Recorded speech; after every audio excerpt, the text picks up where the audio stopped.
Bom dia, professora. Bom, eu vou fazer a chamada. Tamires. Fala presente. Presente. Kelly. Eu.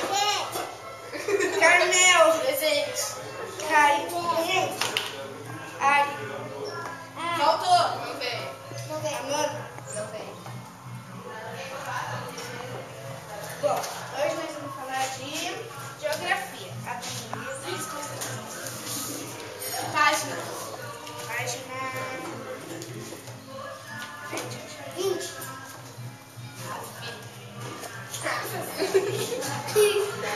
Página 113. E a caneta, professora, que você pegou e não devolveu? Tá Meu Deus, aqui não tem nenhuma folha limpa. Que dia que é hoje, professora? Hoje dia é o... Professora, aqui não tem nenhuma folha limpa. Peraí. 8 horas hoje. Valeu. Tem que escrever tudo. Boa noite. O que tem que escrever?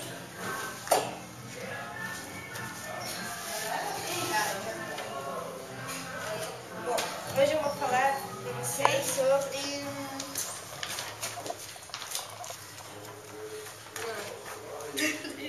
sobre o achado. Professora, passa no banheiro? Pode. Com licença.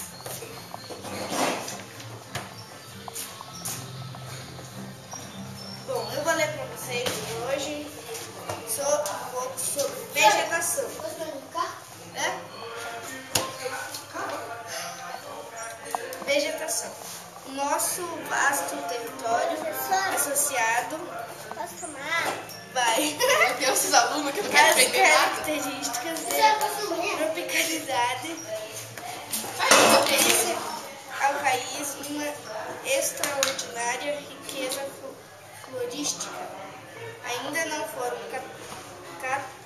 catalogadas todas as espécies nativas exóticas de nossa flora.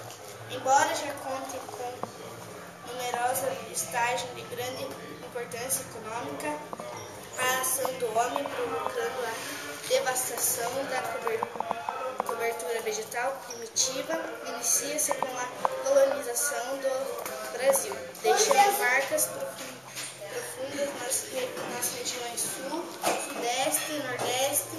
No norte é mais recente a ação predatória, com maior incidência nas décadas de 70, 80 e 90, só sofrendo por enquanto menos devastação, mas que